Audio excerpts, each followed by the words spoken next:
क्या लगता है आपको कि जिस तरह से भारत है वो फ़लस्तीन को भी सपोर्ट करता है, वो इसराइल को भी सपोर्ट करता है, तो ये जो स्पोर्ट्समैनशिप का एक हमें नज़र आ रहा है जज्बा, ये कहाँ तक लेकर जाएगा भारत? क्योंकि भारत डिप्लोमेटिक वेज बहुत अच्छे बनाता है अपने। एक्चुअली भारत की ना कुछ पॉलिसीज़ हैं जो जिन्हें कहा जाता है बड़ी आउटस्टैंडिंग किस्म की पॉलिसीज़ हैं।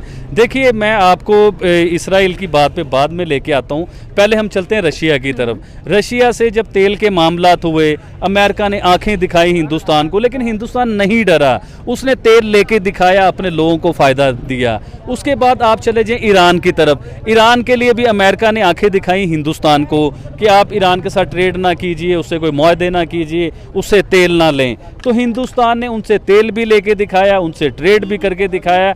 आज तक ईरान के साथ बिजनेस हिंदुस्तान करता है, वो नहीं डरा। अब आ जाएं आप इसराइल की तरफ या दूसरी कंट्रीज़ की तरफ, इनकी जंग की तरफ आ जाएं, तो हिंदुस्तान की पॉलिसी है दोस्ती की, उसकी जंग की पॉलिसीज़ नहीं है। आप देखें, इंडिया को यूएन ही नहीं दे रहा, पूरी दुनिया इंपॉर्टेंट देता है और उन्हें देना पड़ेगा, उनकी मजबूरी है दुनिया की।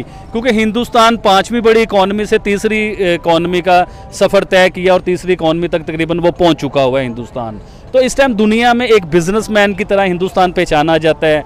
दुनिया जो है हिंदुस्तान से काम कारोबार करना चाहती है। देखिए, एलन मस्क जो है, उनकी टेस्ला, वो भी हिंदुस्तान में, अब उनकी फैक्ट्री आ रही है हिंदुस्तान में, उनकी कारें बनेंगी जो बिजली से कारें चलेंगी। इसी तरह आईफोन हिंदुस्तान में बनता है। दुनिया की टॉप की इंडस्ट्रीज हिंदुस्तान में आ चुकी हुई हैं। आईटी जो है वो हिंदुस्तान एक्सपोर्ट करता है पूरी दुनिया को। तो दुनिया की मजबूरी बन चुकी हुई है। इवन के चाइना, जिस चाइना को हम लोग बड़ा समझते थे कि दुनिया की सबसे बड़ी इकॉनमी है, पहले नंबर की इकॉनमी है, चाइना भी इस टाइम परेशान है हिंदुस्तान को लेके। क्योंकि चाइना को पता है अगर दुनिया में कोई उसे बीट कर सकता है तो वो सिर्फ हिंदुस्तान है, उसके अलावा कोई कंट्री नहीं है। चाइना भी घुटने टेक चुका हुआ है हिंदुस्तान के आगे। आपको याद होगा लद्दाख में कितना बड़ा मामला चल रहा है हिंदुस्तान का और चाइना कितनी जंग का मामला है, कितनी जगह का मसला है। तो उस जगह पे भी हिंदुस्तान अपने घुटने टेकता हुआ नजर आ रहा है और हिंदुस्तान के साथ वो जो है ना, चाइना घुटने टेकता हुआ नजर आ रहा है हिंदुस्तान के साथ दोस्ती करने के लिए।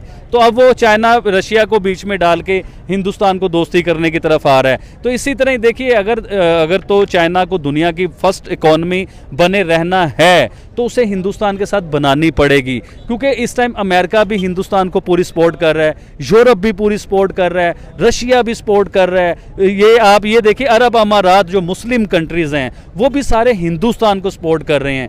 कोई आपको पाकिस्तान को सपोर्ट करते हुए बहुत कम कंट्रियाँ नजर आएंगी। तो हिंदुस्तान इन स्पोर्ट्स की वजह से, तो हिंदुस्तान एक स्ट्रॉन्ग कंट्री बन चुका है, स्ट्रॉन्ग पावर बन चुका है, दुनिया की बड़ी इकॉनमी बन चुका है, दुनिया की हर चीज़ उधर बनाई जा रही है।